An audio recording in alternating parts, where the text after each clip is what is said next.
There are moments in life when every door seems closed, every report says no, and every human option has reached its limit. But when situations become impossible for man, they become an opportunity for God to reveal his unlimited power. This is not the season to surrender to fear, anxiety, or hopelessness. This is your moment to rise in prayer, activate your faith, and call on the God who specializes in impossible situations. The same God who parted seas, opened prison doors, healed the sick, and raised the dead is still moving today. No diagnosis is too final, no financial crisis is too deep, no broken relationship is too damaged, and no delay is too long for the hand of God. As you enter this prayer, expect divine intervention, supernatural turnaround, and heavenly solutions beyond human understanding. There is a realm where human ability comes to an end and divine power begins. Most people panic when they reach the edge of their understanding, but the believer must recognize that impossible situations are often the breeding ground for supernatural manifestations. What you call impossible is simply an opportunity for God to demonstrate his authority over natural law, human systems, and visible limitations. When medicine cannot explain it, when experts cannot solve it, when family cannot help it, and when resources cannot fix it, God is not intimidated by what intimidates you. The God you serve does not consult impossibility before acting. He does not need permission from your circumstances to release a miracle. He is not limited by time, economy, geography, diagnosis, opposition, or statistics. Before your problem existed, he already established the solution. Before the obstacle appeared, he had already made provision for your breakthrough. What feels sudden to you is never sudden to God, because he operates from eternity. Many believers lose battles in their minds before the war even begins. The moment adversity arrives, fear starts narrating failure. Doubt starts planting questions. Anxiety begins building worst-case scenarios. But faith does not deny reality. Faith declares a higher reality. Faith says, this may be impossible with men, but it is possible with God. Faith refuses to let circumstances have the loudest voice in the room. Sometimes God allows you to enter impossible seasons so your confidence can shift from human dependency to divine reliance. As long as you think your connections, intelligence, salary, or influence are your source, your trust remains divided. But when every earthly support system fails, you are positioned to witness the sufficiency of God in ways you have never known before. What looked like abandonment was often divine repositioning. The greatest miracles in Scripture were born in impossible environments. Seas did not part until there was no route of escape. Fire did not lose its power until faithful people were thrown into it. Tombs were not opened until death had already declared victory. This means your impossible situation is not evidence that God has forgotten you. It may be evidence that heaven is preparing a testimony too large for human explanation. Do not measure God by the size of your obstacle. Measure your obstacle by the greatness of your God. Mountains are large to human eyes, but insignificant before divine authority. One word from God can reverse years of delay. One instruction can unlock doors that resistance has held shut. One moment of divine favor can accomplish what decades of striving could not produce. Your responsibility is not to manufacture the miracle. Your responsibility is to remain aligned, prayerful, expectant, and obedient. Too many people exhaust themselves trying to control outcomes that belong to God. Release the burden of self-sufficiency. You were never designed to carry what only omnipotence can handle. There is power in refusing to agree with limitation. Refuse to make permanent conclusions based on temporary evidence. Refuse to let a season of hardship define your destiny. Refuse to crown your crisis as final authority. God alone has the final word over your life. What seems impossible now will not always remain impossible. Conditions can shift in a moment. Systems can change overnight. Hearts can be softened. Opportunities can appear suddenly. Resources can be released unexpectedly. Divine strategy can emerge without warning. Every impossible situation contains hidden potential for revelation. You are not merely asking God to remove a problem. You are inviting him to reveal himself in a new dimension. Sometimes you only know God as provider after lack. You only know him as healer after sickness. You only know him as deliverer after bondage. Impossible situations often introduce you to dimensions of God that comfort zones never could. This is why you must not collapse under pressure. Stand firm, pray boldly, believe aggressively. Expect the intervention of heaven. Your limitation is not God's limitation. Your dead end is not his conclusion. Where you see impossibility, God sees an entrance point for his glory. Faith is not silent. Faith was never designed to remain hidden in thought while fear dominates your language. What you believe in your heart must eventually become the confession of your mouth. Many people sabotage their own breakthrough because their prayers are full of hope, but their daily words are full of defeat. You cannot pray for victory and constantly speak failure. You cannot ask God for healing while repeatedly agreeing with sickness. You cannot expect doors to open while your words keep declaring limitation. Your words carry spiritual weight. Language is not neutral. What you repeatedly say begins to shape your mindset, influence your expectations, and direct your response to circumstances. This is why the battlefield is often not just around you, but within your mouth. The enemy understands that if he can control your speech through fear, frustration, and hopelessness, he can weaken your expectation before manifestation arrives. Faith does not wait for visible proof before making a declaration. If you only speak positively after results appear, that is observation, not faith. Faith speaks in advance. Faith announces what heaven has said even while circumstances appear unchanged. Faith says, I am not defeated while standing in the middle of adversity. Faith says, provision is coming while resources still look insufficient. Faith says, God is working, even when no visible evidence has appeared. This is not denial of facts. Facts may exist, but facts are subject to change. A report may be factual today and different tomorrow. A situation may be real, but not permanent. Faith acknowledges reality without surrendering ultimate authority to it. Faith recognizes that visible conditions do not have the final say when God has spoken. Many people underestimate the importance of disciplined speech. In moments of pressure, what comes out of you reveals what is dominating your inner world. Under stress, some release panic, complaints, bitterness, and negative conclusions. But mature faith trains the mouth to align with truth regardless of emotional turbulence. This discipline does not happen automatically. It is developed intentionally. There will be moments when your emotions want to narrate disaster. Your mind may replay worst-case scenarios. Your environment may reinforce discouragement. In those moments, your words become an act of resistance. Every declaration of faith is a refusal to let fear become your authority. Speaking faith is not about repeating empty phrases without conviction. It is about aligning your language with what you know about the character of God. If God is faithful, your words should reflect trust.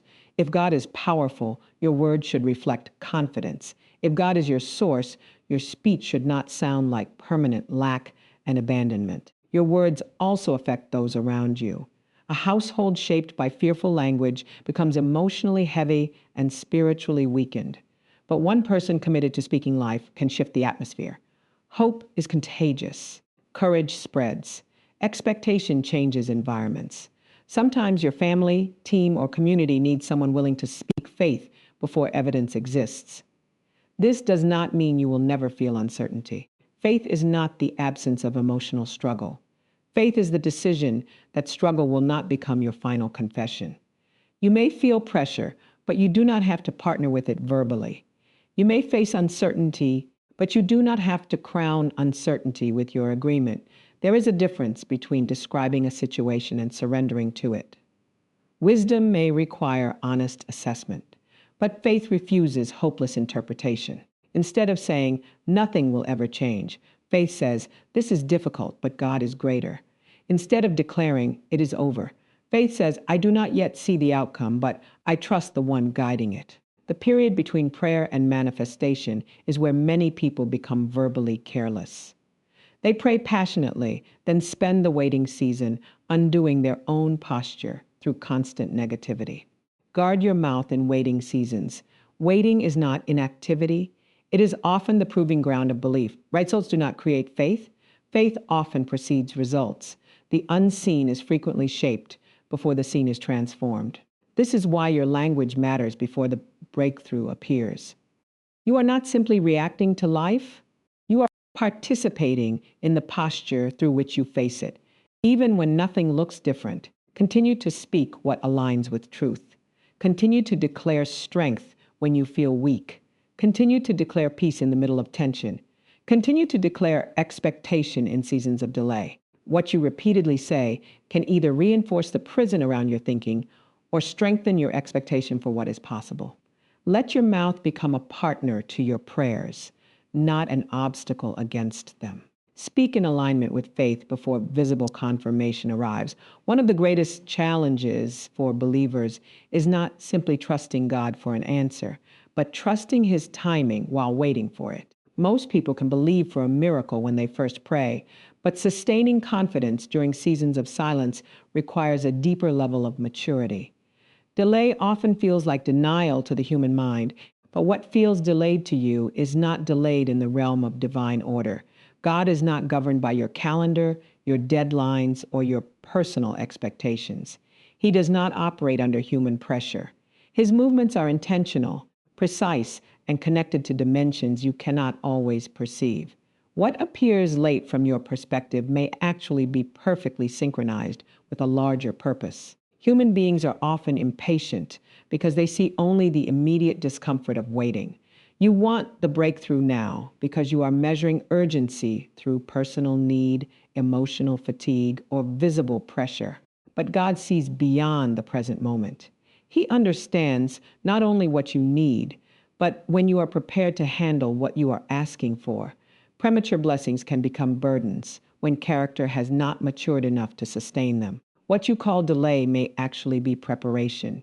What you interpret as silence may be development. While you are focused on receiving the answer, God may be focused on shaping the vessel that will carry it.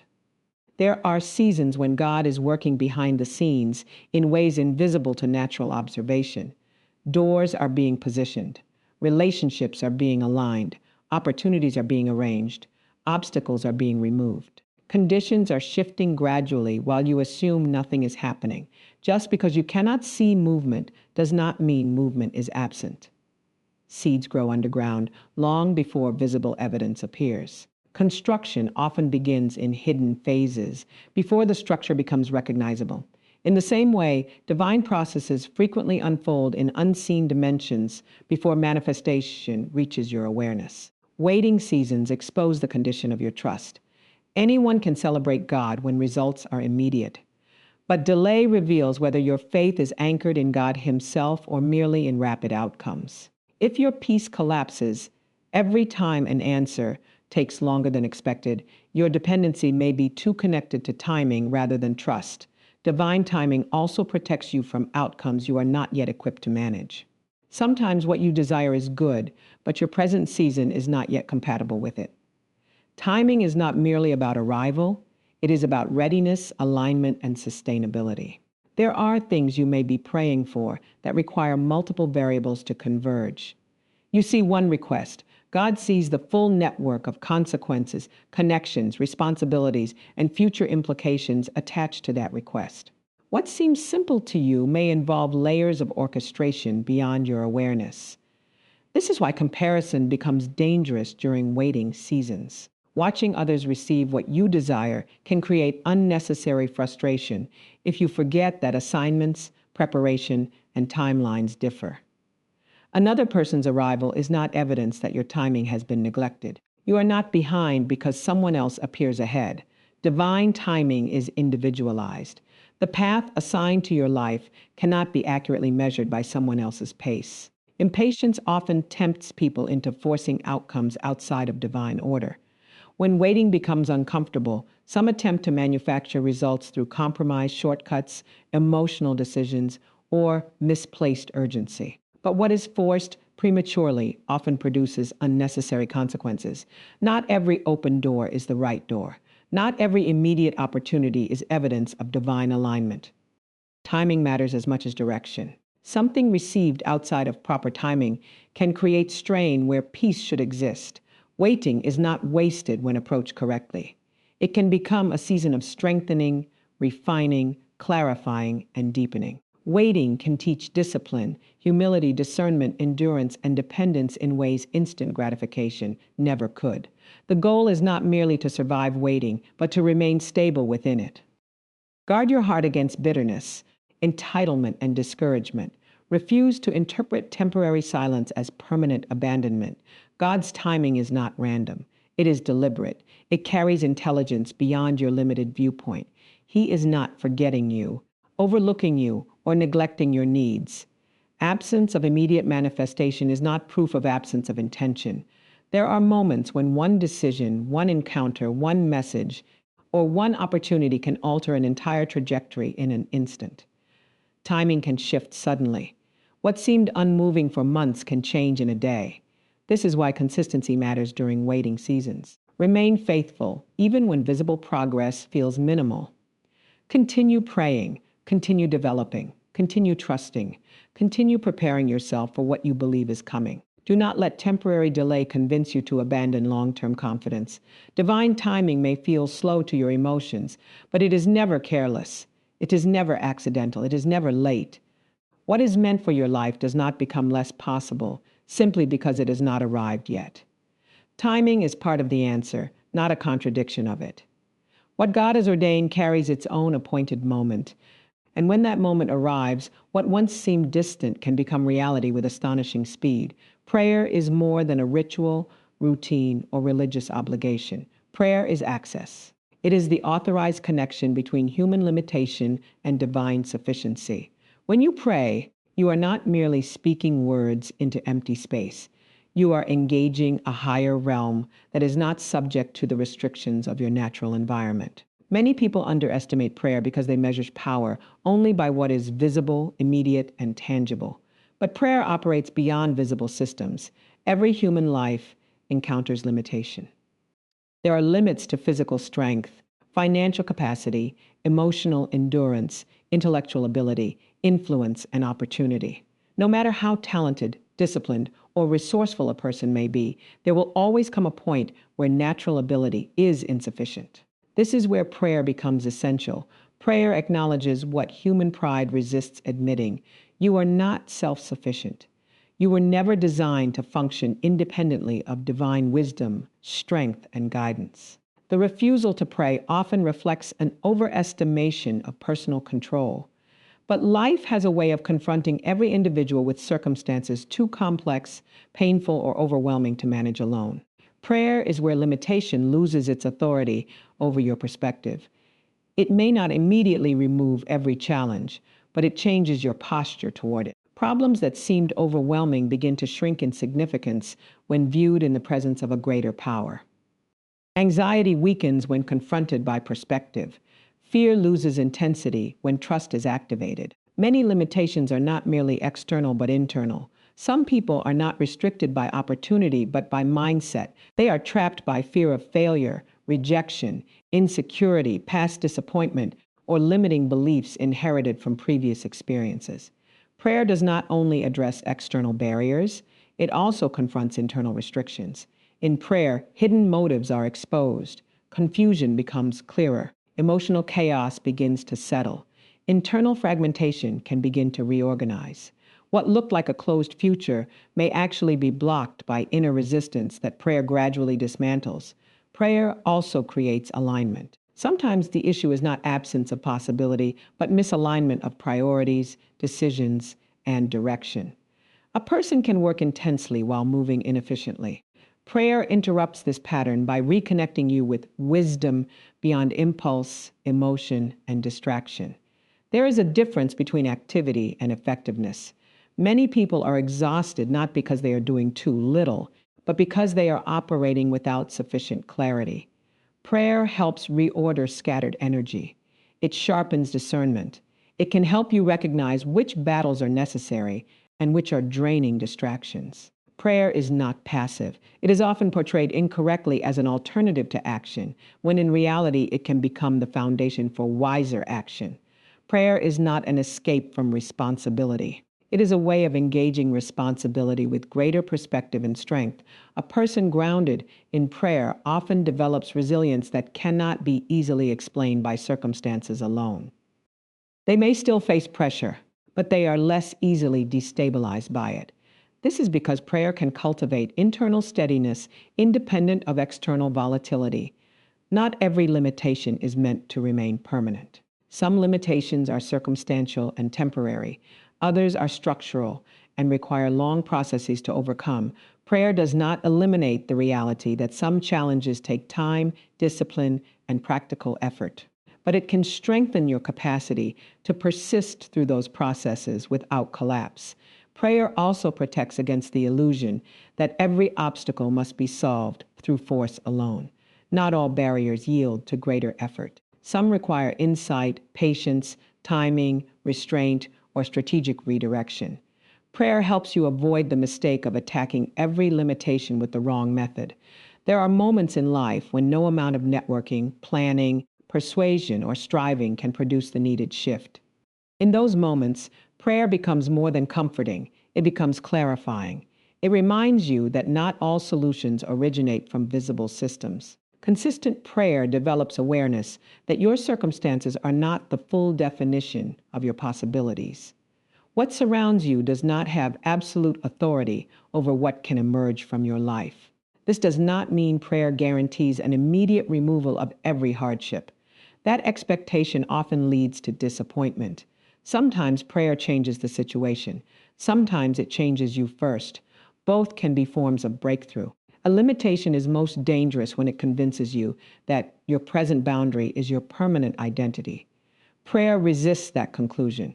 It creates space for renewed vision, unexpected options, and expanded thinking. What currently feels immovable may not be as final as it appears. Conditions shift, capacity grows, understanding deepens, direction becomes clearer, strength increases. Prayer is where you repeatedly return to remember that your limitations are real, but not ultimate. You may be finite, but you are not confined to navigating life solely through your own resources. Where your strength reaches its edge, prayer reminds you that dependence is not weakness. It is often the beginning of a different kind of power. There are seasons in life when the path ahead appears completely blocked. You have exhausted visible options, explored logical solutions, and reached the conclusion that there is no clear route forward. These are the moments where many people become vulnerable to discouragement, panic, or resignation. Human reasoning tends to collapse when it cannot detect a visible strategy.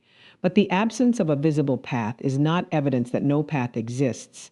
A waymaker is not someone who merely points toward existing options. A waymaker creates possibilities where none are currently visible. This is why divine intervention cannot be evaluated by ordinary human standards. What appears closed to you is not necessarily inaccessible to a power not restricted by the same limitations. Many people unconsciously place too much confidence in familiar routes. They trust what is predictable, repeatable, and already understood. When those pathways close, they interpret closure as defeat. But sometimes the closing of familiar doors is not punishment. It is interruption. What no longer works may be forcing you beyond dependency on methods that have reached their limit. A blocked path can feel deeply personal. You may interpret obstacles as evidence of failure, rejection, or abandonment. But obstacles are not always indicators of permanent denial. Sometimes they are invitations to reconsider assumptions, develop new capacities, or release attachment to outdated expectations. Not every path you desire is the one most aligned with your growth, sustainability, or long-term direction. This is difficult to accept because human preference often prioritizes comfort, speed, and familiarity. But a wiser route is not always the easier or more obvious one. There are moments when what feels like delay is actually redirection. You may be grieving a closed opportunity while remaining unaware that continuing through it would have created deeper complications. Perspective is often delayed. Many people only recognize the value of redirection after enough distance has passed. Believing that God is your waymaker requires surrendering the assumption that progress must happen through the channels you expected. This is where resistance often appears. People may say they trust divine guidance, but internally remain committed to one specific outcome, timeline, or method. True trust allows for the possibility that the solution may arrive differently than imagined. The path forward may not emerge through the relationship you were depending on, the institution you were pursuing, the location you were attached to, or the opportunity you were convinced was essential. When one route closes, your mind may initially register loss, but closure can also create the necessary conditions for alternative openings to become visible. A way is often revealed progressively rather than all at once. Human beings prefer full clarity before movement. You want complete understanding before commitment, but life frequently unfolds incrementally. You are shown enough for the next step, not always the entire map. This can be frustrating because uncertainty activates discomfort, but requiring total certainty before movement can create paralysis. Sometimes progress begins with willingness to act on partial clarity. A waymaker does not eliminate the need for courage. New paths often require adaptation, humility, and unfamiliar decisions. The creation of opportunity does not automatically remove fear. You may still need to move through discomfort to access what is opening. There is also a difference between waiting for a path and refusing responsibility. Trusting that God makes a way does not justify passivity, avoidance, or neglect of action. It does not mean sitting motionless while expecting outcomes, disconnected from effort or discernment. Instead, it means remaining open, attentive, and responsive while refusing to believe that current obstacles define the full range of future possibilities. Some paths are not visible because you are still too attached to previous versions of your life. Identity shifts often precede directional shifts. You may need to become someone capable of sustaining what the next season requires. This process can feel disorienting. Familiar structures dissolve, old assumptions weaken. Previous strategies lose effectiveness. But disruption is not always destruction. Sometimes it is reconfiguration. When you cannot see a way forward, the temptation is to obsess over the obstacle. You analyze the closed door repeatedly, rehearse disappointment, and reinforce the belief that progress is impossible. But fixation on what is blocked can reduce your capacity to notice emerging alternatives. A waymaker does not always remove every barrier instantly. Sometimes the way is not a sudden escape, but a sequence of strategic developments, internal changes, timely connections, and unexpected insights that gradually create movement. This means you do not have to possess immediate answers to remain hopeful. You do not need total visibility to continue trusting that possibility still exists beyond your present awareness. What feels like a dead end may be a transition point rather than a conclusion. The road may be hidden, unconventional, or still forming, but hidden is not the same as absent. Your current inability to see the way does not mean the way cannot emerge. Some paths are only recognized after enough forward movement has occurred. Where your understanding reaches its limit, new routes can still be formed. What appears closed now is not automatically final. Possibility does not disappear simply because your preferred method is unavailable. The next way forward may already be developing beyond the boundaries of your current perspective. Pelsetered prayer is often misunderstood. Many people assume that if an answer does not come quickly, something is wrong, either with their prayer, their faith, or their standing with God. This assumption creates frustration, emotional fatigue, and sometimes spiritual disengagement. But not every delayed response indicates rejection.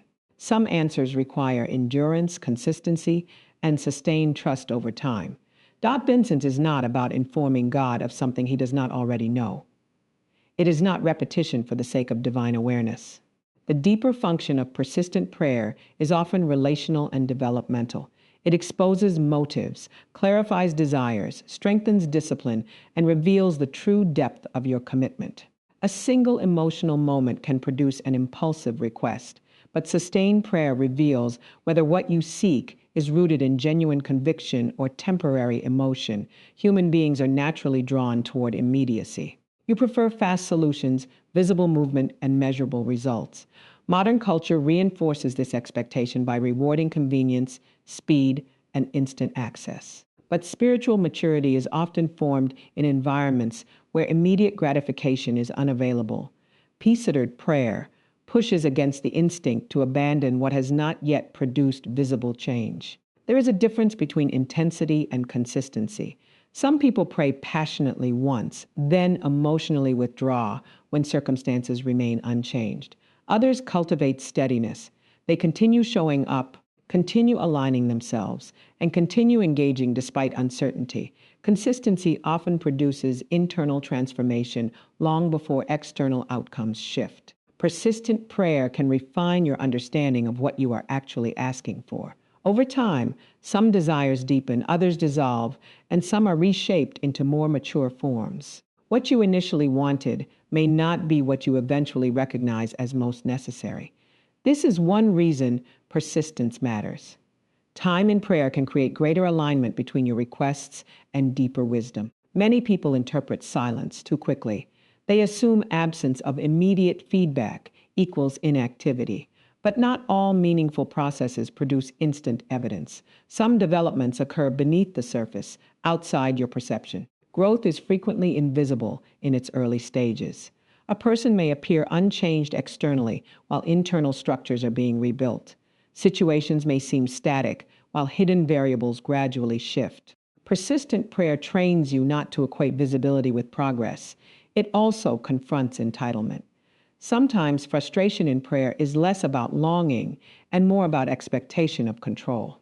You may unconsciously believe that sincere desire should guarantee immediate fulfillment. But prayer is not a transaction where intensity guarantees speed. Dr. Spence teaches humility in the face of uncertainty. This does not mean passive repetition without reflection. Persistence is not mechanical. It is active, engaged, and intentional. It involves returning repeatedly with awareness, honesty, and continued openness. Sometimes what strengthens through persistent prayer is not merely your hope for an outcome, but your capacity to remain stable regardless of timing. This is important because many people tie emotional regulation too tightly to visible progress. When results accelerate, they feel secure. When outcomes stall, they unravel. Persistent prayer can gradually loosen this dependency by grounding you in something deeper than external fluctuation. Dr. Spence also reveals where discouragement is influencing interpretation. The longer you wait, the more vulnerable you may become to distorted conclusions. Nothing is changing. This will never happen. I should stop trying. These conclusions often emerge not from objective reality, but accumulated emotional exhaustion. Persistent prayer is in part resistance against premature conclusions. There are situations in life where change is nonlinear. Progress may be slow, irregular, or difficult to detect. Some breakthroughs are not singular moments, but cumulative outcomes of many unseen shifts. Development acknowledges this reality. It refuses to reduce all meaningful change to immediate dramatic events. At times, what you are really building through persistent prayer is endurance. This is not always a satisfying answer in the moment, because endurance feels less glamorous than instant resolution. But resilience is a powerful capacity. A person who learns consistency in uncertainty becomes less vulnerable to emotional instability, impulsive decisions, and situational collapse. Persistent prayer also protects against the temptation to define outcomes solely through personal timelines. It creates space for trust that is not fully dependent on immediate confirmation. This kind of trust is more durable because it is less reactive. Dutch Benson does not mean forcing outcomes through spiritual pressure. It means remaining engaged without surrendering to discouragement or apathy. It is the refusal to let temporary silence determine permanent disengagement. Not every answer arrives in the form you first imagined. Not every process unfolds at the pace you prefer. But continuation matters. There is strength in repeated return, showing up again, especially when nothing obvious has changed. Can itself become evidence of transformed perspective. Peace prayer is not merely about obtaining what you seek. It is also about who you are becoming while seeking it. Some things in life require more than one moment of desire. They require sustained alignment, patience, reflection, and disciplined hope. Continue returning. Continue engaging. Continue resisting the urge to convert delay into finality. What appears unchanged today may still be in motion beyond your awareness, and persistence keeps you connected to possibility longer than discouragement would allow. Fear and faith both shape perception, but they move the mind and heart in opposite directions. Fear magnifies threat, uncertainty, and loss. Faith emphasizes trust, possibility, and confidence in something greater than present conditions. They can both visit the same person, but they cannot both occupy the seat of authority at the same time. Many people assume faith means the total absence of fear. That idea is unrealistic and often harmful because it creates shame around ordinary human emotion. Fear is a natural response to uncertainty, vulnerability, danger, or perceived lack of control. Feeling fear does not automatically indicate spiritual weakness, personal failure, or lack of maturity. The real issue is not whether fear appears, but whether fear becomes your governing voice. Fear is persuasive because it presents itself as protection. It convinces you that constant anticipation of worst-case scenarios is a form of preparedness. It suggests that rehearsing negative possibilities will somehow reduce pain if something goes wrong. In reality, unmanaged fear often drains attention, weakens decision-making, and distorts judgment.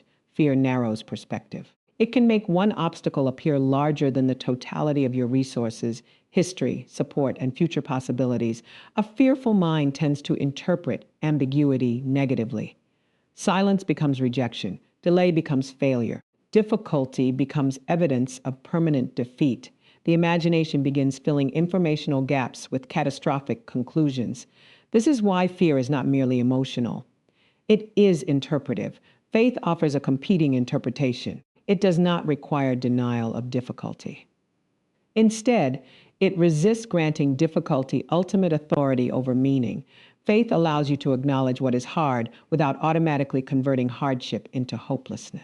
Where fear says, "This is too much," faith asks, "What remains possible even here?" Where fear says, "I cannot handle this," faith becomes willing to consider that strength, support, wisdom, or adaptation may still emerge. Fear often seeks certainty before movement. It wants guarantees, full visibility, and elimination of risk. But life rarely offers complete certainty. Waiting for absolute assurance before action can create stagnation. Faith functions differently. It is not recklessness or irrational optimism. Rather, it is willingness to move responsibly despite incomplete information.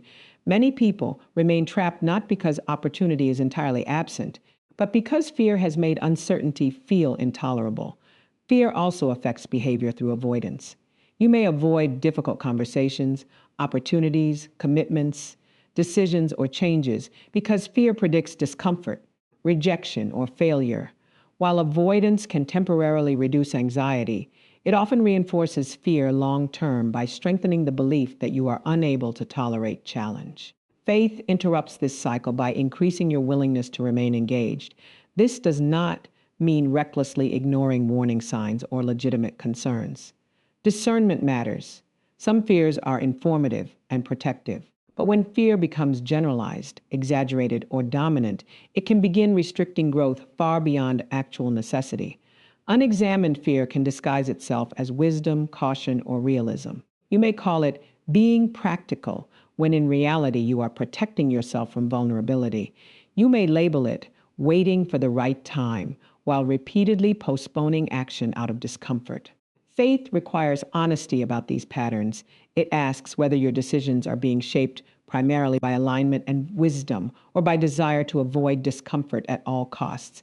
Faith also changes your relationship with control. Fear is often intensified by the illusion that safety depends entirely on your ability to predict, manage, and secure every outcome. This is exhausting. No person can control every variable, anticipate every disruption, or eliminate all uncertainty. Faith accepts this limitation without collapsing under it. It allows you to function without demanding total control over outcomes. This creates psychological and emotional space. Energy previously consumed by constant vigilance becomes available for clearer thinking, wiser choices, and more grounded action. Fear can also be socially contagious. You absorb anxiety from environments shaped by panic, chronic negativity, or repeated narratives of scarcity and danger. This is why internal stability requires intentional attention. What you repeatedly consume, rehearse, and surround yourself with influences your default orientation toward life.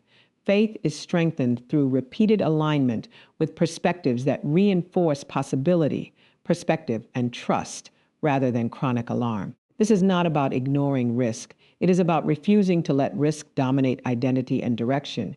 Courage is not the elimination of fear. It is action that is not fully dictated by it. Faith and fear may both knock on the door of your awareness, but only one can meaningfully direct your decisions. You will not always control what thoughts arise, what concerns surface, or what uncertainties emerge. But you do have influence over which voice receives repeated agreement. Fear becomes stronger when constantly rehearsed. Faith becomes stronger when repeatedly practiced. Each time you choose trust over catastrophic assumption, action over avoidance, and perspective over panic, you strengthen a different internal pattern. The goal is not becoming incapable of fear, but becoming less governable by it. Fear may remain present in moments of challenge, transition, or unpredictability, but it does not have to define your posture. Faith creates room to remain steady even when outcomes are unclear. It allows you to continue moving, thinking, and responding with greater freedom than fear alone would permit. One of the most exhausting illusions people carry is the belief that they must face every challenge entirely by themselves. This mindset often develops through disappointment, betrayal, repeated responsibility, or environments where self-reliance was necessary for survival. Over time, independence can harden into isolation. You begin assuming that every burden is yours to solve, every problem is yours to carry, and every battle is yours to win through personal effort alone. This belief creates enormous internal pressure. When you think everything depends solely on you, every obstacle feels heavier, every setback feels more personal, and every uncertainty feels like a threat to your entire stability. Human beings were not designed for total isolation and difficulty. Psychological, emotional, and spiritual resilience are strengthened through connection, perspective, support, and shared burden. Yet many people resist receiving help, not always because help is unavailable, but because dependence feels uncomfortable. Some fear vulnerability. Others fear disappointment, rejection, judgment, or loss of control. As a result, they continue carrying what is exceeding their capacity while presenting external strength. This pattern is unsustainable. There is a difference between responsibility and over-identification. Yes, you are responsible for your decisions, responses, growth, and actions. But responsibility does not mean omnipotence. You are not required to control every variable influencing your life. Not every conflict, disruption, loss, or obstacle is fully manageable through personal force. Recognizing this is not weakness. It is reality. Many battles contain dimensions beyond direct control. You cannot fully control other people's choices, timing, economic shifts, health uncertainties, systemic barriers, or every consequence of previous events. Attempting to carry total responsibility for uncontrollable factors often produces chronic anxiety, guilt, or exhaustion. It can also create distorted self-blame. When something goes wrong, you may automatically assume you should have prevented it, predicted it, fixed it sooner, or handled it differently. This mindset treats imperfection as personal failure, but not every difficult outcome is evidence of personal inadequacy. Some challenges are simply part of being human in a complex, unpredictable world. Understanding that your battle is not yours alone requires releasing exaggerated ownership. It means acknowledging that you are participating in life, not independently governing all of it. This shift can be deeply relieving. It allows you to remain engaged without becoming psychologically fused to every outcome. You can care deeply without collapsing under total burden. You can act responsibly without assuming universal responsibility. This perspective also opens space for support. Support may come through trusted relationships, wise counsel, emotional encouragement, collaborative effort, professional guidance, or simply being witnessed honestly in difficulty.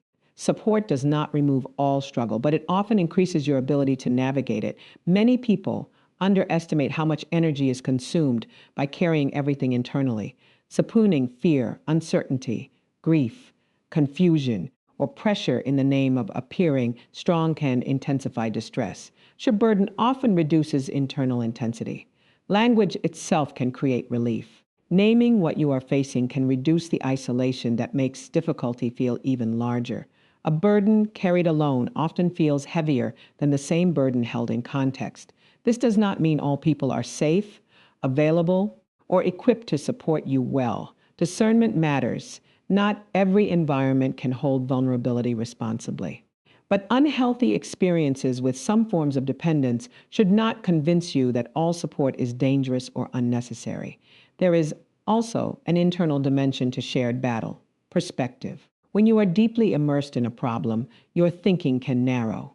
You may overfocus on threat, worst-case outcomes, or perceived inadequacy. External perspective can interrupt this narrowing.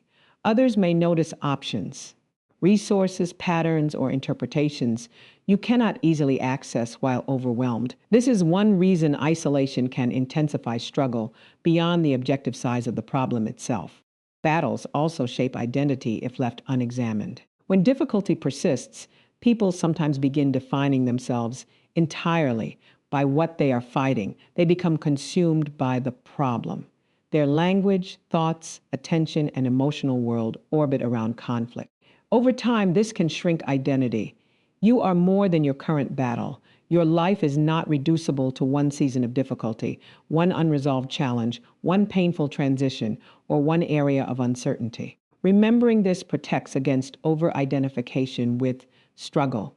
There is strength in recognizing interdependence, not dependence rooted in helplessness, but healthy acknowledgement that resilience is often reinforced through connection, perspective, and resources beyond yourself. You may still need to make difficult decisions, take uncomfortable action, and endure uncertainty. Shared burden does not eliminate personal effort, but it changes the emotional and psychological posture from isolated survival to supported engagement. You do not have to prove your worth through overfunctioning. You do not have to earn rest by carrying beyond your limits. You do not become stronger simply by refusing all assistance. Sometimes maturity looks less like solitary endurance and more like accurate assessment of what is yours to carry and what is not. Your current battle may still be real, painful, and demanding, but reality becomes easier to navigate when you stop assuming that every layer of pressure belongs exclusively to you. Not everything rests on your shoulders. You are participating in the battle, but you are not required to become the entire system holding it together alone. Surrender is often misunderstood because many people associate it with weakness, defeat, passivity, or loss of control. In a culture that frequently rewards dominance, independence, and relentless self-management, surrender can sound like giving up. But true surrender is not resignation. It is not the abandonment of hope, responsibility, or desire. It is the release of the illusion that everything must be controlled, solved, and sustained by your own effort alone. This distinction matters. Many people are not only exhausted by their circumstances, are exhausted by the internal pressure to manage every possible variable. They believe that if they think hard enough, work long enough, anticipate enough risks, and remain constantly vigilant, they can secure desired outcomes and prevent unwanted ones. This creates chronic strain. Human beings naturally seek control because control appears to offer safety. Predictability feels stabilizing. Certainty feels comforting. But life repeatedly confronts you with realities beyond your influence. Timing shifts. People change. Plans fail. Opportunities disappear. Unexpected losses emerge. Health fluctuates. External systems become unstable. No matter how disciplined or prepared you are, life will eventually expose the limits of personal control. This moment is often psychologically disruptive. The ego resists surrender because surrender requires acknowledging limitation. You are capable, but not all capable. You are responsible, but not universally responsible. You can influence many things, but you cannot fully govern reality. Surrender begins when you stop fighting this truth. For some people, surrender comes only after prolonged resistance. They attempt to force outcomes, override uncertainty, manipulate timing, and maintain rigid attachment to specific plans. Only after repeated frustration do they begin recognizing that excessive control is not creating peace. It is often intensifying distress. Control can create the temporary sensation of stability while quietly increasing anxiety. The more tightly you grip, the more threatened you feel by unpredictability. This is because rigid control makes uncertainty feel intolerable. Surrender loosens this grip. It does not mean becoming careless or disengaged. Instead, it means accurately distinguishing between what is yours to manage and what is not. This is a profound psychological and spiritual shift.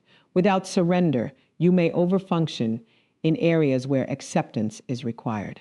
You may spend enormous emotional energy resisting realities you cannot immediately change. You may replay conversations, rehearse alternative scenarios, obsess over future possibilities, and mentally fight circumstances long after practical action has reached its limit. This internal resistance is draining. Surrender interrupts it. It asks a difficult but clarifying question. What are you still trying to control that is no longer truly available for control? This may include another person's decisions, the pace of healing, external recognition, specific outcomes, timing, past events, or the guarantee of certainty.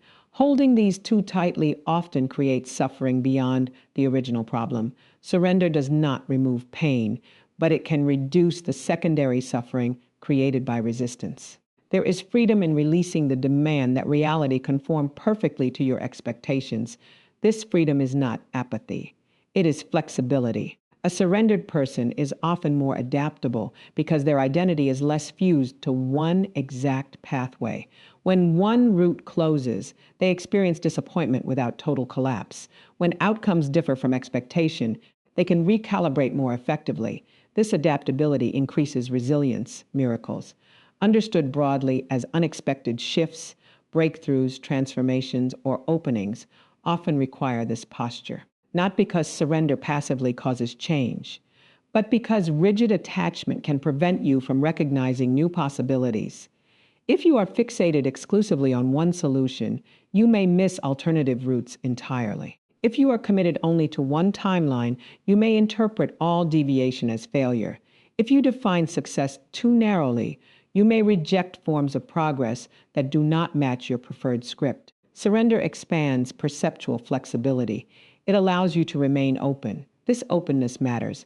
Many breakthroughs do not arrive exactly as imagined. They may come through unexpected relationships, uncomfortable transitions, altered goals, revised identities, or pathways you initially resisted.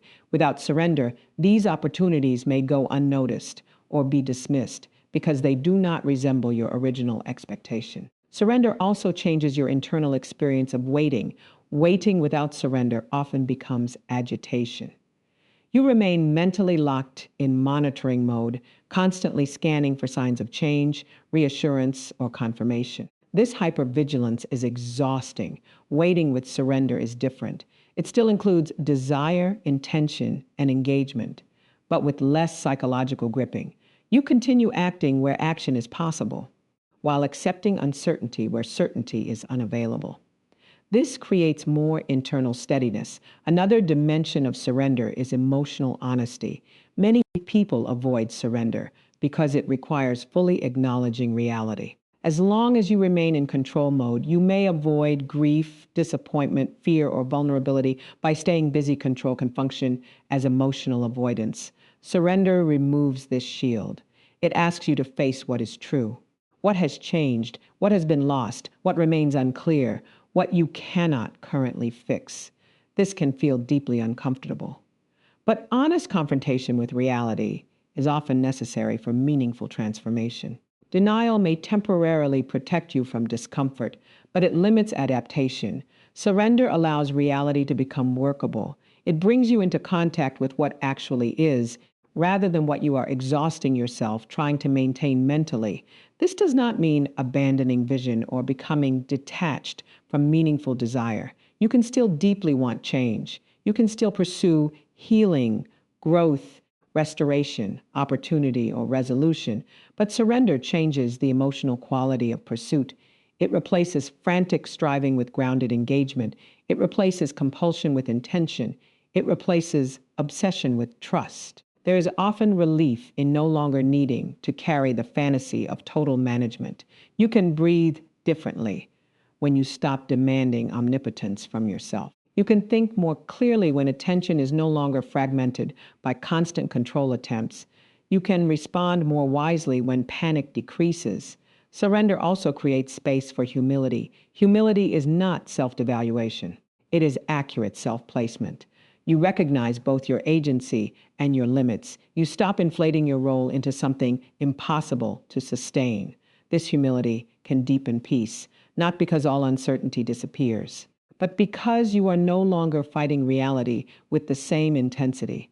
Sometimes the greatest breakthrough is not immediate external change, but internal release, a nervous system no longer locked in constant resistance, a mind no longer trapped in obsessive control loops, a heart no longer rigidly defending one possible future.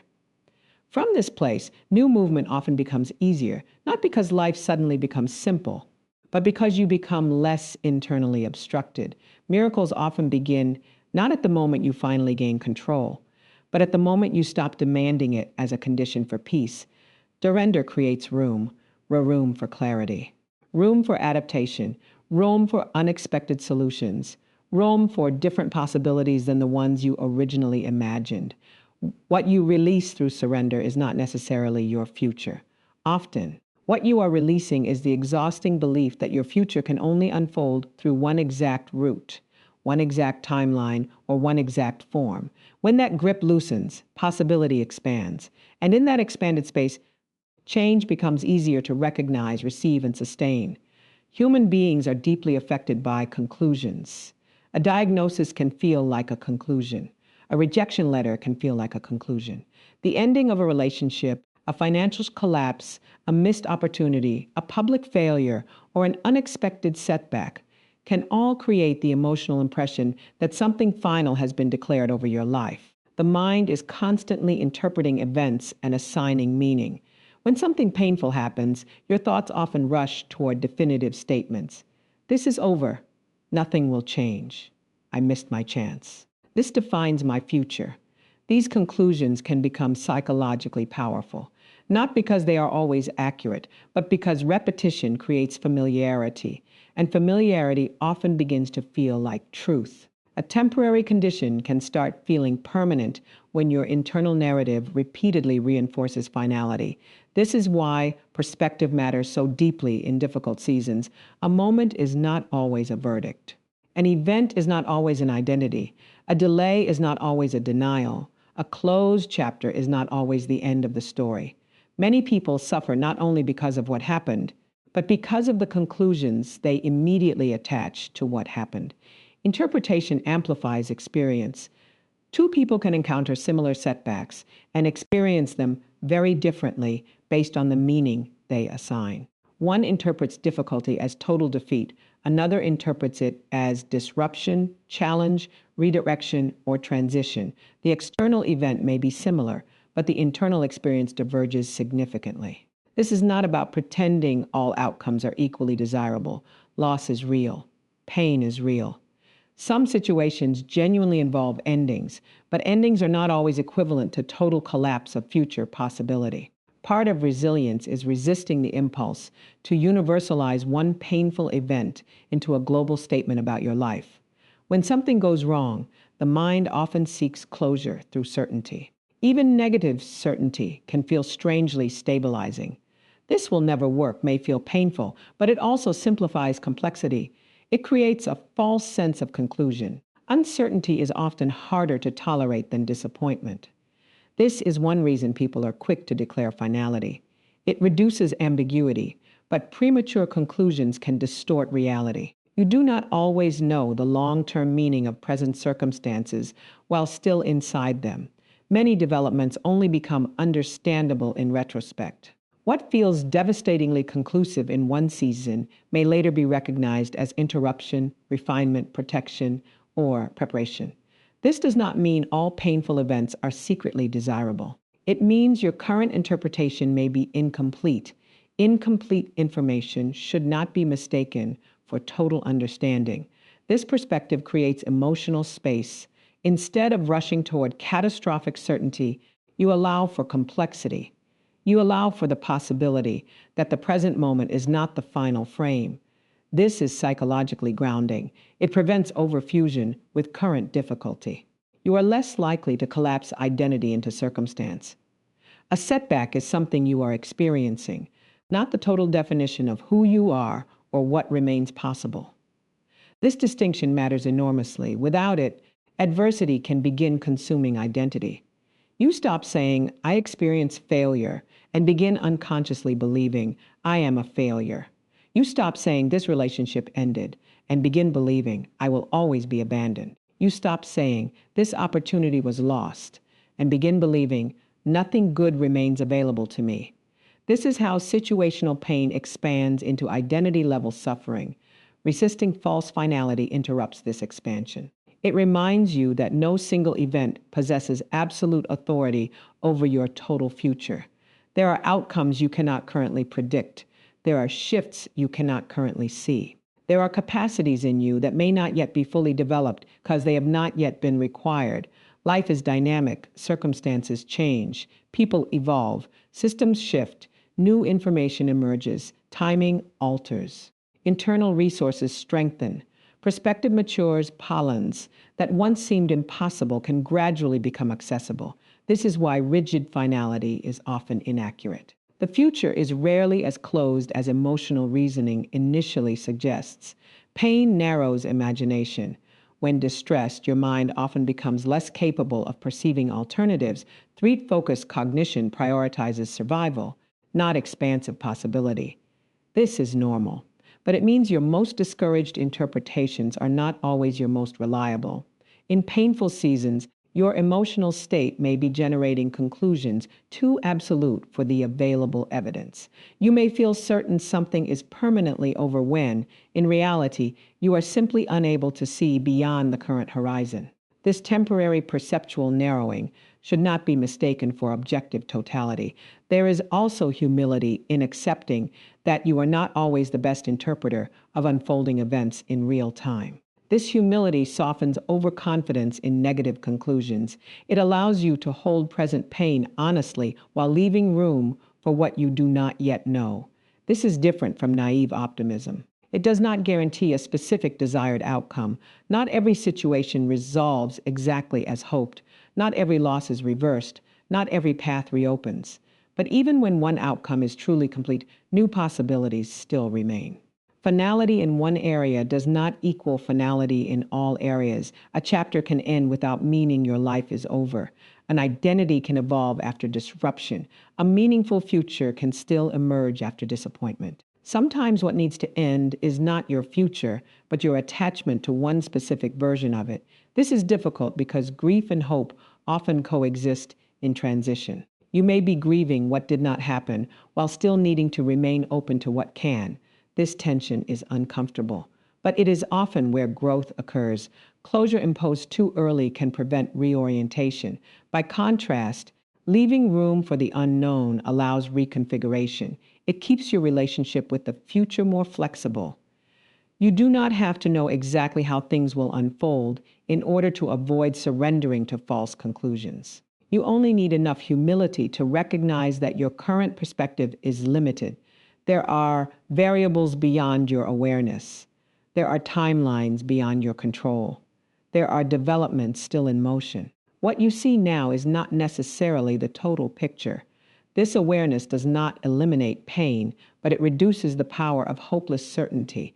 It allows you to remain psychologically open, to continue engaging, to continue adapting, to continue responding rather than collapsing. What feels final in this moment may not be as absolute as it appears. And even when one chapter truly closes, closure is not the same thing as disappearance of possibility. A final word has unusual power because it creates the sense that nothing more can be added. But in life, human conclusions are often provisional. Stories continue. Meaning evolves, new chapters emerge. Identity expands. Unexpected directions become visible. There is more unfolding than your present moment can fully reveal. Do not confuse your current chapter with your entire narrative. What has happened matters. What has been lost matters. What feels uncertain matters. But none of these alone are sufficient to define the entirety of what remains possible from here. Expectation shapes attention. What you consistently expect influences what you notice, how you interpret events, and the level of possibility your mind is willing to entertain. Many people pray for change while internally expecting disappointment. They ask for breakthrough while emotionally preparing only for failure. This creates tension between what is requested outwardly and what is anticipated inwardly. Expectation is not the same as fantasy. Fantasy disconnects from reality and attempts to escape discomfort through imagination. Healthy expectation is different. It is the willingness to remain open to meaningful change, possibility, and movement even when current evidence is incomplete. This distinction matters. Some people confuse negative expectation with realism. They assume lowering expectations protects them from pain. If they expect very little, they believe disappointment will hurt less. This strategy can feel psychologically protective, but it often comes with hidden costs. Low expectation may reduce vulnerability to hope, but it can also reduce motivation, openness, and engagement. A person repeatedly expecting disappointment often becomes less responsive to opportunity. They may hesitate to act, delay decisions, underprepare, withdraw prematurely, or unconsciously dismiss possibilities because their internal model has already concluded failure is more likely. Expectation influences behavior long before outcomes are visible. If you believe nothing meaningful can change, your posture changes, your energy changes, your attention changes, your persistence changes, your willingness to continue changes. In this sense, expectation is not merely emotional, it is behavioral. This is why bold expectation matters, not because expectation magically guarantees outcomes, but because it changes how you participate in unfolding circumstances. A person with expectation often remains more attentive. They notice openings others ignore. They sustain effort longer. They interpret temporary setbacks with greater flexibility. They are less likely to convert one obstacle into total abandonment. Expectation increases psychological availability for breakthrough. Many people have learned to suppress expectation because past disappointment taught them caution. This is understandable. Repeated unmet hopes can create emotional fatigue. After enough loss, delay, or frustration, expecting positive change can begin to feel dangerous. Hope becomes associated with vulnerability. You may begin protecting yourself through emotional detachment. You tell yourself not to expect too much, not to get excited, not to imagine possibilities, not to believe too strongly.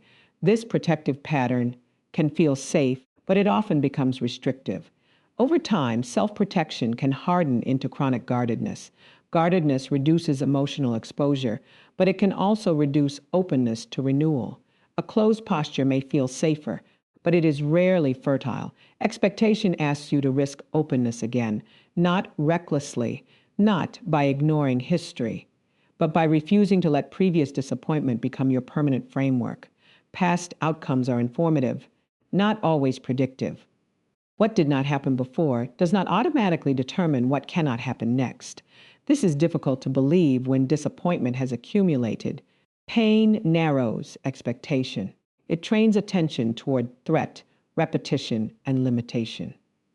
You begin scanning primarily for confirmation that things will continue as they always have. This creates perceptual bias. You more easily notice reinforcing evidence for pessimism, less easily notice emerging alternatives. Expectation helps interrupt this bias. It expands interpretive flexibility. Instead of assuming permanence based on familiarity, you remain open to variation. This is powerful. Life is rarely as static as discouraged thinking suggests. Conditions change, people evolve, skills improve, networks expand. Awareness deepens, timing shifts. Unexpected intersections occur. Opportunities emerge through pathways previously unavailable or unnoticed. A rigidly negative expectation can make these shifts harder to recognize. Bold expectation also changes your emotional relationship with uncertainty. Without expectation, uncertainty often feels purely threatening. It becomes empty space filled with fear. But expectation introduces a second possibility. Uncertainty also contains openness. Not knowing what comes next is not always bad news. It may also mean positive developments remain possible. This reframing matters psychologically. It reduces certainty in negative assumptions. It reminds you that the future is not fully visible, and what is not fully visible should not be treated as fully determined. Expectation must also be protected. External environments influence internal posture. If you are constantly surrounded by chronic cynicism, hopelessness, defeatist thinking, or narratives of scarcity, expectation becomes harder to sustain. What you repeatedly absorb affects your imagination. A discouraged environment can normalize emotional contraction. It can make bold expectation feel irrational or immature. This is why intentional mental and emotional stewardship matters. What you repeatedly rehearse becomes easier to believe. What you repeatedly reinforce becomes more psychologically available. Expectation grows through repeated orientation toward possibility, not empty slogans, not denial, but disciplined refusal to treat current limitation as permanent law. Bold expectation is not entitlement. It does not assume life owes you specific outcomes. It does not insist reality conform to your preferred script. Instead, it remains internally available for meaningful change without rigid attachment to exact form. This flexibility makes expectation sustainable. You can remain hopeful without becoming brittle. You can remain open without becoming naive. You can pursue breakthrough without demanding one precise route. There is strength in this posture. It keeps you engaged, responsive, mentally available, emotionally alive. A person without expectation often begins disengaging before outcomes are decided. They quit psychologically first. They stop investing, stop preparing, stop imagining alternatives, stop noticing movement. Externally, they may still appear active, but internally withdrawal has begun. Expectation prevents premature internal shutdown. It keeps participation alive. Breakthrough is often preceded by willingness to remain available longer than discouragement would prefer. This availability matters more than many people realize. Not every meaningful shift arrives quickly. Some require sustained openness through ambiguity. Expectation helps carry you through this period. It reminds you that present evidence is not always complete evidence. You do not need to manufacture certainty. You only need enough openness to avoid collapsing possibility too early. This is what bold expectation protects. The future does not need your pessimism to become realistic. Reality will unfold regardless. But your internal posture affects how you meet it. Whether you meet it guarded and contracted, or attentive and open, whether you reinforce closure or leave room for movement. Breakthrough often begins long before visible change. It begins in posture, in perspective, in willingness to believe that what currently exists is not necessarily all that can exist, that something meaningful may still emerge. That limitation is not always final. That uncertainty does not automatically equal defeat, and that possibility remains alive longer than discouragement wants you to believe. Waiting is one of the most misunderstood seasons in life. Most people naturally associate waiting with inactivity, delay, frustration, or lack of progress. When external results are absent, the human mind often assumes that nothing meaningful is happening. This assumption can create emotional exhaustion, disappointment, and the temptation to abandon long-term commitments too early. But waiting is not always empty space. Not all progress is externally visible. Some of the most important forms of development occur beneath the surface, beyond immediate recognition. Human beings are highly outcome-oriented. You are conditioned to measure movement through visible markers. Completed goals, financial growth, recognition, opportunity, measurable success, restored relationships, changed circumstances, or solved problems. These markers are understandable and useful, but they are incomplete. If you define growth only by visible advancement, you will likely misinterpret many important seasons of your life. There are phases where the most meaningful progress is internal. External progress is less obvious, less celebrated, and often less emotionally satisfying in the short term, but it is frequently foundational. Without it, externally acquired success may be unsustainable. Waiting often reveals this. A season without immediate results can feel threatening because it removes familiar sources of validation. When movement slows, distractions decrease, and outcomes are uncertain. unresolved patterns become harder to avoid. Waiting exposes what constant activity often conceals. It can reveal how much of your identity has become attached to productivity, external progress, control, or visible affirmation. This exposure is uncomfortable. Many people do not simply dislike waiting because they want results. They dislike waiting because waiting confronts internal dependency. It shows where your emotional stability has become overly tied to measurable progress. If your peace rises and falls entirely with visible results, waiting will feel intolerable. You will interpret stillness as threat, delay as personal failure, uncertainty as evidence of abandonment. But waiting is not automatically evidence that something is wrong. Sometimes waiting is developmental. It creates conditions for capacities that faster seasons cannot produce. Patience, for example, is rarely formed through immediate gratification. Emotional regulation is not usually strengthened when life consistently follows your preferred timeline. Tolerance for ambiguity does not grow when certainty is constantly available. Waiting stretches these capacities. This is why waiting can feel psychologically demanding. It requires functioning without many of the reinforcements that typically sustain motivation. No immediate reward, no obvious confirmation, no guaranteed timeline, no complete visibility. This environment can feel destabilizing, but it is also deeply informative. Waiting reveals your relationship with uncertainty. Some people respond to uncertainty with frantic overfunctioning. They intensify control attempts, overanalyze possibilities, mentally rehearse outcomes, and seek reassurance compulsively. Others disengage entirely. They withdraw effort, collapse expectation, and emotionally detach as protection against disappointment. Both responses are understandable. Neither is always effective. Waiting invites a more balanced posture, not compulsive control, not passive resignation, but grounded engagement. You continue acting where action is available, while accepting that not everything is currently resolvable. This balance is difficult. It requires maturity. You must learn to tolerate unfinishedness. This is not natural for most people. The mind prefers closure.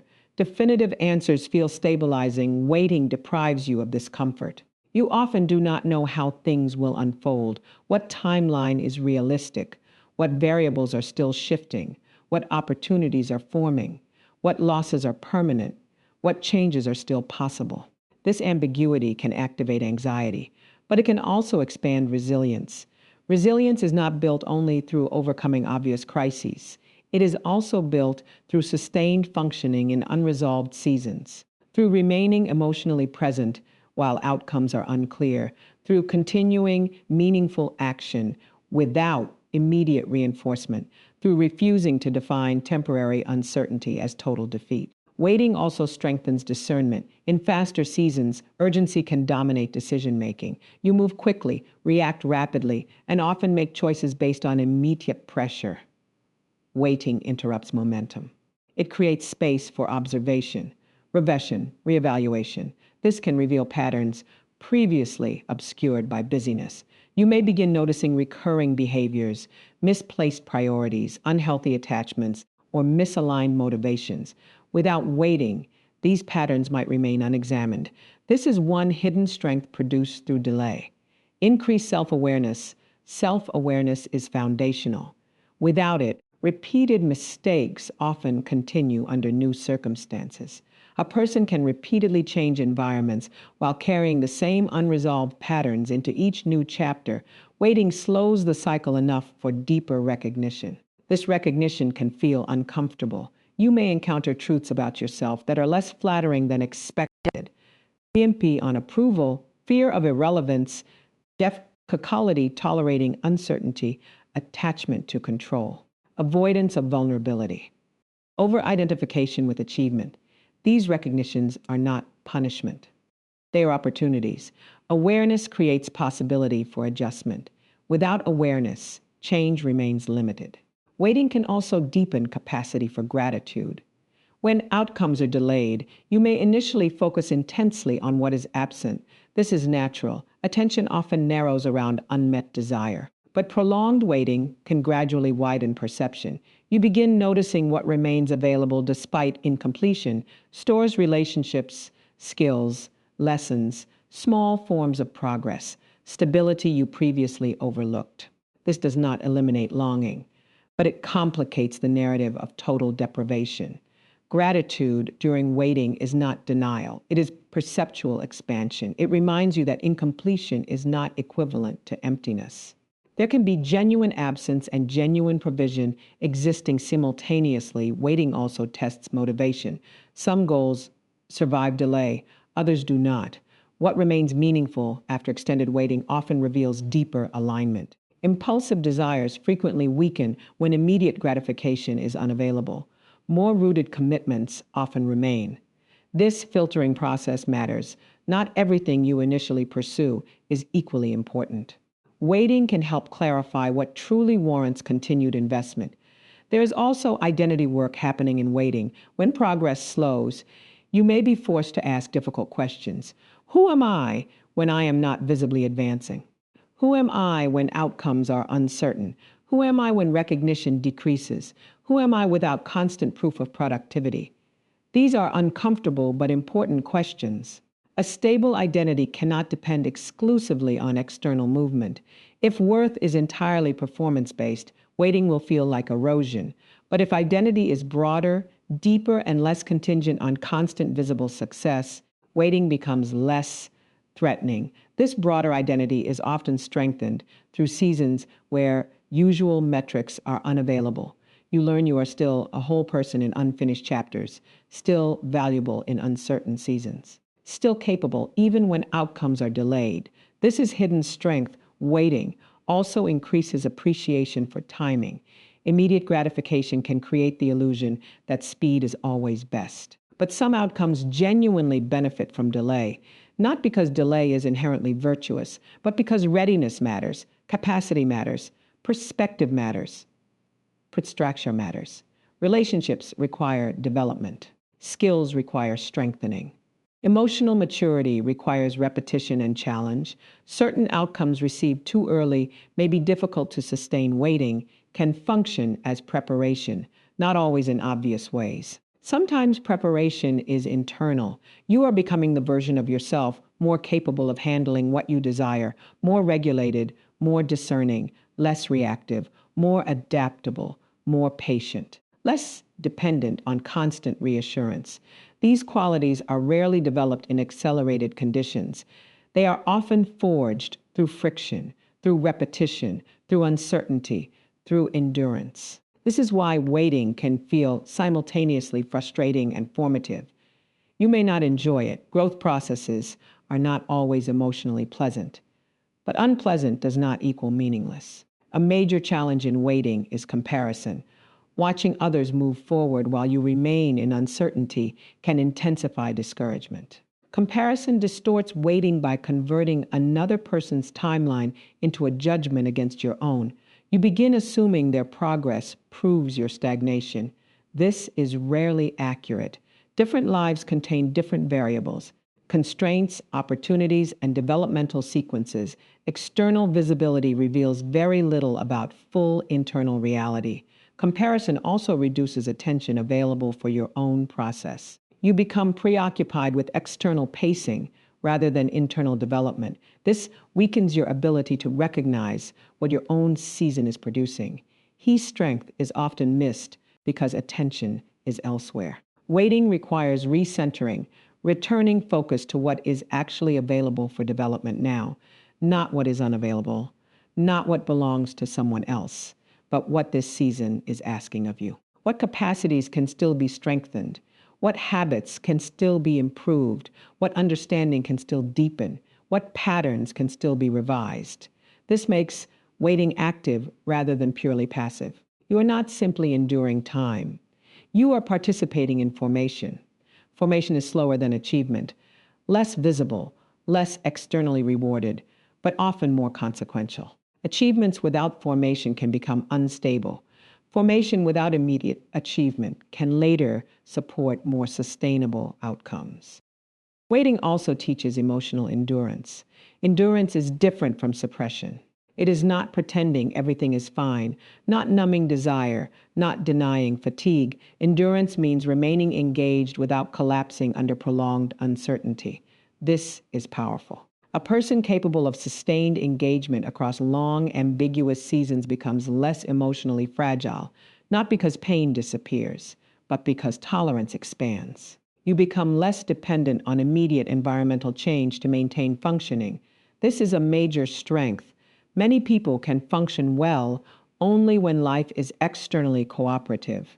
But life is not consistently cooperative. Conditions fluctuate, uncertainty returns, delays happen, losses occur. A person strengthened through waiting is often better equipped for these realities. They have practiced functioning without ideal conditions. This increases adaptability. Adaptability is one of the most underrated forms of strength. Rigid people break more easily under change. Adaptable people bend, adjust, and reorient. Waiting often increases flexibility because it repeatedly confronts your preferred timelines and assumptions. You are forced to loosen rigidity, to revise expectations, to tolerate altered plans. This is uncomfortable but useful. The future rarely unfolds according to exact internal scripts. Adaptability increases long-term stability. Waiting can also refine trust, not simplistic trust based on guaranteed outcomes, but deeper trust rooted in willingness to continue engaging despite incomplete visibility. This is psychologically significant. It reduces compulsive certainty seeking. You become less dependent on knowing everything in advance, less destabilized by unanswered questions, more capable of living in dynamic complexity. This does not mean you enjoy uncertainty, only that you are less dominated by it. This is hidden strength. The strength to remain grounded without complete answers, the strength to continue investing without immediate evidence, the strength to remain emotionally available while the future remains partially obscured. Many people underestimate this kind of strength because it does not look dramatic. It is quiet, often invisible, internally developed, but deeply stabilizing. Eventually, visible outcomes may emerge, sometimes suddenly, sometimes gradually, sometimes differently than expected. But even before visible resolution arrives, waiting may already have changed you in meaningful ways, more than you realize. You may be stronger than when the season began, not because circumstances became easier, but because your internal architecture changed. Your ability to tolerate discomfort improved, your perspective expanded, your dependence on immediate results softened, your discernment sharpened, your identity deepened, your resilience strengthened. These developments matter. They are not secondary. They are part of the process. Waiting is difficult precisely because it rarely offers obvious reassurance while transformation is occurring. But lack of visible movement is not proof of absence of meaningful change. Something may be developing beneath the surface in your habits, your perception, your emotional regulation, your endurance, your priorities, your identity, your capacity, your relationship with uncertainty. Not all strength is built through visible victory. Some strength is built through unfinished chapters, through staying present in unresolved seasons, through refusing to interpret delay as emptiness, through recognizing that hidden does not mean absent, and that what is being formed now may eventually support outcomes you could not yet sustain when this season first began.